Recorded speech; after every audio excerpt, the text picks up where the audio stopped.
Hey, salut les Capricornes, c'est Delphine. On se retrouve aujourd'hui pour votre guidance mensuelle, mois de janvier 2025. J'espère que vous allez toutes et tous très bien. Amis Capricorne, signe solaire, ascendant lunaire, vénusien du zodiaque. On va donc aller regarder vos messages pour ce premier mois de l'année 2025. Année que je vous souhaite évidemment heureuse, année à venir, puisque bon, au moment où j'enregistre cette vidéo, on est encore en 2024, encore au mois de décembre. Voilà, je vous partage, voilà, je vais y arriver, je vous partage d'ores et déjà mes meilleurs vœux pour l'année à venir, l'année 2025, qu'elle vous apporte la concrétisation véritable, voilà, des espoirs que vous pouvez avoir, de la construction de vos projets, quels qu'ils soient et quel que soit le domaine. Voilà les Capricornes, donc nous on va aller regarder dans le détail tout ce qui se passe là pour le premier mois de l'année, dans les thématiques émotionnelles, l'affectif, le sentimental, le professionnel, les activités, ce sur quoi vous travaillez, le matériel, le financier, et puis un petit message complémentaire. Comme chaque mois, on garde évidemment à l'esprit que c'est une guidance générale. Je vous invite à prendre les messages s'ils résonnent et à les laisser tout simplement à un autre ou une autre Capricorne dans le cas contraire. Et puis on va aller chercher tout ça avec l'oracle G et l'oracle des îles. On est parti les Capricornes pour ce mois de janvier. Ouh, alors on démarre avec l'énergie de l'épée. L'épée, ce sont les trahisons, ce sont les coups bas, ce sont les blessures, les choses qui restent un petit peu en travers de la gorge. Alors, c'est pas forcément la trahison de l'être aimé, qu'on s'entende bien, mais on va parler de quelque chose, voilà, qui peut blesser un petit peu l'orgueil, tout simplement. Alors, on peut effectivement se sentir blessé, on peut avoir blessé quelqu'un, et puis on peut se blesser soi-même. Après tout, l'énergie de l'épée, c'est les trahisons. On peut se trahir soi-même, on peut se tromper, on peut tromper, puis on peut avoir été trompé, bien entendu. L'énergie de l'épée, c'est l'agressivité, c'est la violence également qui va être représentée. C'est une énergie forte, une énergie qui va également vous servir dans le cadre des luttes. Si vous êtes dans une lutte, si vous vous battez pour quelque chose, cette énergie, elle est évidemment positive puisqu'elle vous donne cette énergie donc pour rentrer dans la bataille, pour rentrer dans la lutte, même si par moment il y a des choses qui restent comme on l'a vu un petit peu en travers de la gorge. L'énergie de l'épée, c'est aussi celle où je vais me battre. Je ne m'avoue pas vaincu avec cette épée. Allez, on y va pour les Capricornes. Capricorne, et on nous parle du foyer. Le foyer, bon, la maison, l'habitat, le logement, la famille vont être représentés. L'énergie du feu, c'est tout ce qui se passe à l'intérieur de vous, au fond de vous. Puis l'énergie du feu, c'est également les passions que j'ai, ce qui me passionne, ce pourquoi je brûle. Alors, est-ce qu'on se bat pour sa famille, son foyer? Est-ce qu'on se bat pour soi? On se bat peut-être pour un travail qui nous passionne, pour une activité qui nous passionne. Est-ce que dans d'autres cas, on aurait des Capricornes qui se sont sentis trahis dernièrement ou qui, voilà, il y a cette notion de trahison, de blessure, de coup bas. On va voir. Je viens de voir l'araignée. L'araignée, c'est quand même de la persévérance. Donc, on est plutôt dans cette lutte. Allez. On nous parle des outils. Les outils, c'est le travail. Le travail, la sphère professionnelle, évidemment. Le travail, c'est les efforts que je vais fournir également. Je vous parlais de lutte. On se bat, on fait ce qu'il faut. On se bat, on travaille, on œuvre à quelque chose. Le travail, est-ce qu'il y a eu des trahisons dans le contexte professionnel pour certains ou des choses qui ne sont pas franchement passées? On va voir. On nous parle du bouleversement. Alors, le bouleversement avec la carte du cyclone, ça bouge, ça swing. On est balayé là par les vents du cyclone. Alors, soit c'est une énergie que vous subissez, on subit un bouleversement, on ne l'avait pas vu venir, peut-être la trahison dont on parlait tout à l'heure. Dans d'autres cas, c'est le bouleversement qu'on choisit en se battant, d'accord? Bon, on va aller voir tout ça. C'est quand même déjà assez franc là comme message. On va voir, vous voyez bien, c'est parfait, c'est parti. Allez. l'avion, le bateau. Bon, je vais y arriver. La carte du printemps et la carte de la jeune fille. Alors, on démarre cette thématique émotionnelle avec la carte du bateau, de l'avion, qui va nous parler de départ, de nouveau départ, voire de déplacement en vue de quelque chose d'autre. Vous avez la carte de la jeune fille et puis vous avez la carte du printemps. Le printemps, c'est le potentiel. C'est le potentiel de quelque chose de plus abondant. On perçoit qu'il y a quelque chose d'intéressant, qui a du potentiel. Et on parle de nouveauté. Alors on parle des enfants aussi, accessoirement. On parle des personnes qui sont plus jeunes ou d'une jeune personne, mais on parle surtout de la nouveauté. Pour moi, il y a un nouveau départ, là, plein de potentiel. Alors, certains sont peut-être passés par un truc qui n'était pas très drôle, d'accord? Puisqu'on l'a vu avec l'épée, c'est les trahisons, c'est les coups bas, puis c'est les luttes aussi dans lesquelles j'ai pu être, mais des luttes au service finalement d'un nouveau départ, plein de potentiel. Dans d'autres cas, on l'a vu, le bouleversement, on a pu le subir, on l'avait peut-être pas vu venir, un bouleversement peut-être dans le contexte professionnel, un bouleversement peut-être dans le contexte familial, mais c'est un bouleversement qui vous offre l'opportunité d'un nouveau départ. Plein de potentiel, c'est l'énergie centrale. Alors, la carte du nénuphar, la carte du moulin et la carte de la moringa. Alors, on nous parle du nénuphar. Le nénuphar, c'est la graine de quelque chose. La graine de quelque chose de nouveau qui a du potentiel. Quelque chose de sain. Vous avez la carte de la moringa. La moringa, c'est ce qui est sain, c'est ce qui est vital, c'est ce qui est positif. On va nous parler de quelque chose de nouveau et quelque chose qui se veut peut-être même plus sain que ce que vous aviez avant. Si on est passé par cette épée à un moment donné, j'aime autant avoir la moringa aujourd'hui. On laisse derrière nous des situations qui ont pu être éprouvantes, compliquées, faites de violence peut-être et de choses pas forcément très très sympas pour aller vers quelque chose de nouveau et de beaucoup plus sain. Et on nous parle du moulin. Le moulin, c'est votre capacité à transformer les choses, à transformer le plomb en or. Notre capacité, votre capacité à faire en sorte que ce potentiel que vous percevez aujourd'hui puisse vous donner de l'abondance demain. Donc c'est possible que vous travailliez à ça. On peut peut-être travailler à un déménagement, à bouleverser ici un lieu de vie tout simplement. On parle de mobilité, on parle de déplacement potentiel, de départ, de nouveau départ, voire de déplacement. Est-ce qu'on n'aurait pas des Capricornes qui sont sur le départ, les valises sont dans le coffre et on s'apprête à partir vers une nouvelle aventure ? Probablement, bouleverser l'ordre, on se bat pour ça. Est-ce qu'il y a eu des choses qui nous ont, notamment cette épée qui nous a amené là où on est aujourd'hui ? Très certainement. En tout cas, c'est beau, c'est très très beau et ça vous tient à cœur puisqu'on est dans les émotions. Alors ça peut être un nouveau départ avec une nouvelle personne, ça peut être un nouveau départ d'ordre professionnel, un nouveau départ pour le foyer, la famille, un nouveau départ sur lequel on travaille puisqu'on a bien eu les outils. Là aussi, c'est pas mal joli. On démarre avec l'énergie, donc thématique professionnelle. Professionnelle ou ce sur quoi vous travaillez. Je pense notamment aux retraités ou aux personnes qui sont peut-être sans activité ou sans activité professionnelle. Et même en ayant une activité professionnelle, on va nous parler de ce sur quoi vous bossez.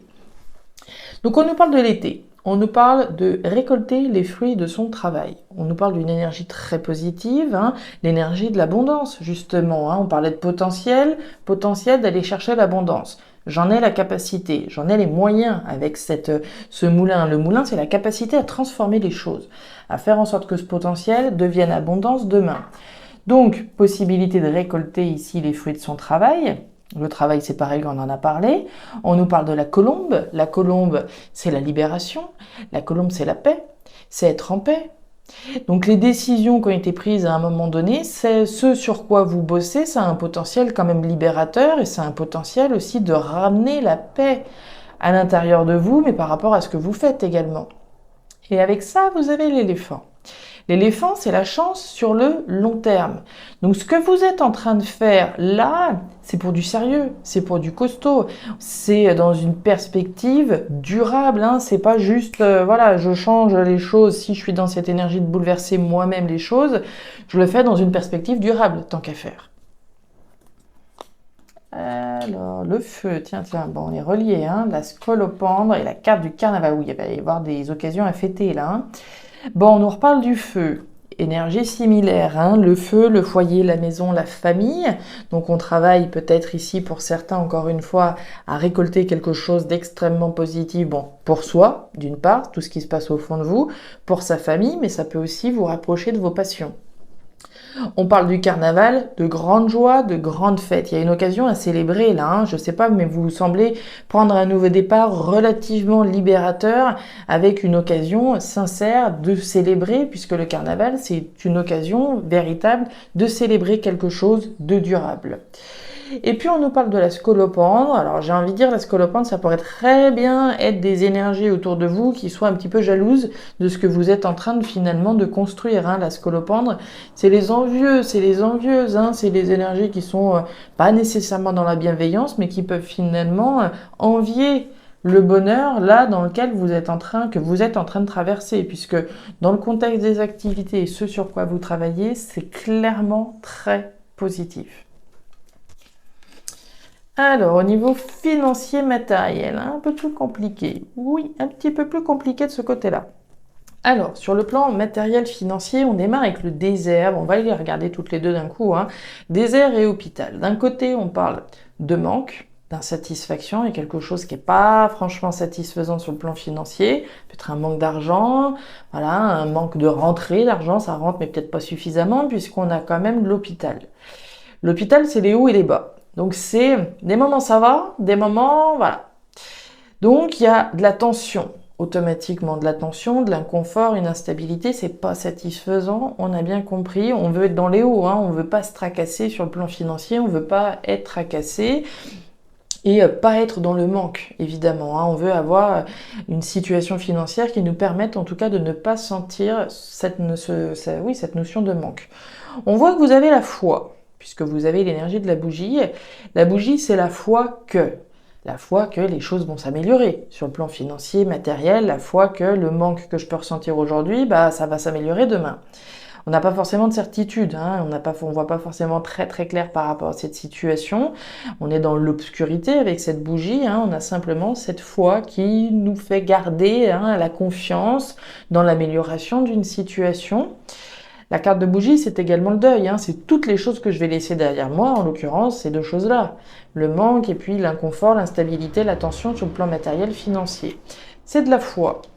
On nous parle du chien, on nous parle du tiponche et on nous parle du marché. Bon, vous avez la foi que vous avez pris la bonne décision ou que vous vous apprêtez à la prendre. Hein. Pour certains, le choix il a déjà été fait. Pour d'autres, on y est. Hein. On est face à une décision. Donc, on a la foi qu'on a pris ou qu'on s'apprête à prendre la bonne décision. La carte du marché, hein, c'est le choix qui vous revient.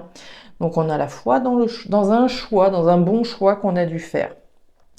Un choix, on nous parle du chien, on nous parle alors de la fidélité à quelque chose.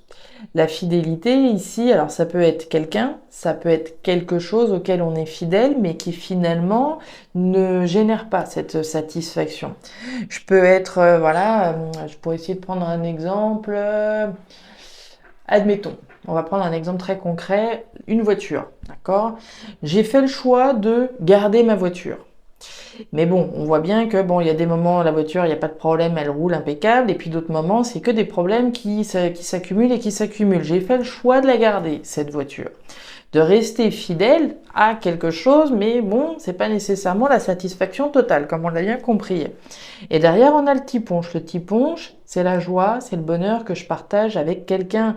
Moi, je pense que vous avez pris une décision, et vous avez clairement la foi que vous avez pris la bonne, mais on n'a encore une fois pas de certitude. Il y a des moments ça va et on est rassuré et on partage son bonheur, et puis d'autres moments, c'est pas vraiment ça.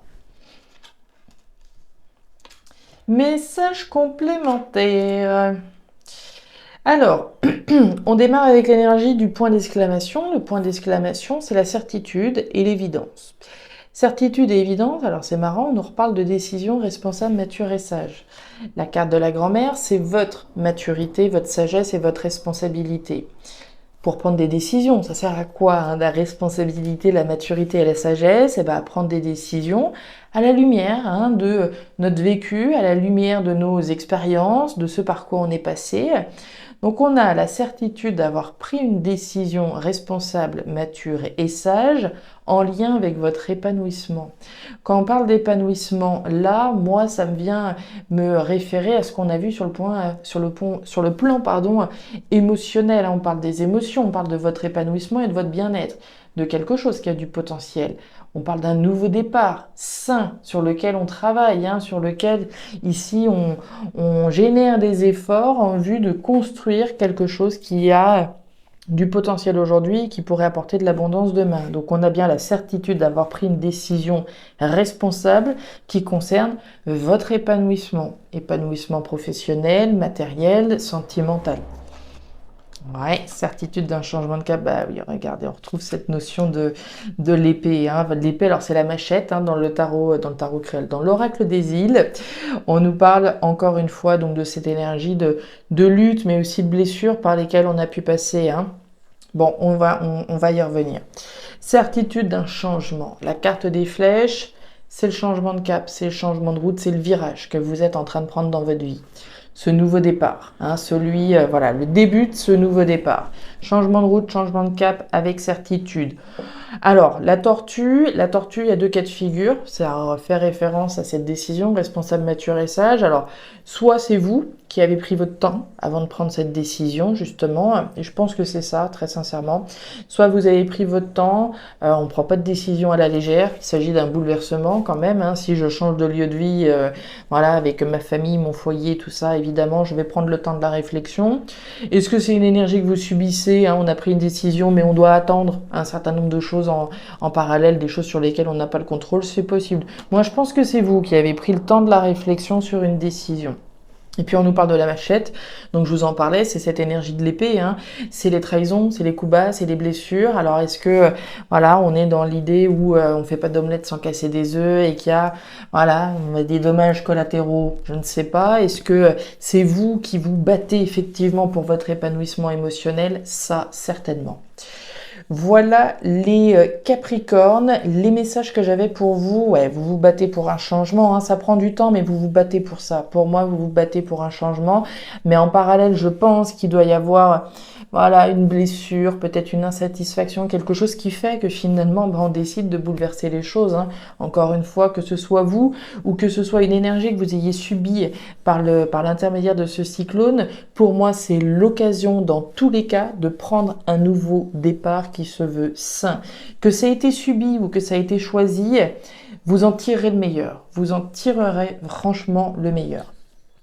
Je m'arrête là, les Capricornes, pour ce nouveau mois de l'année 2025, ce premier mois de l'année même.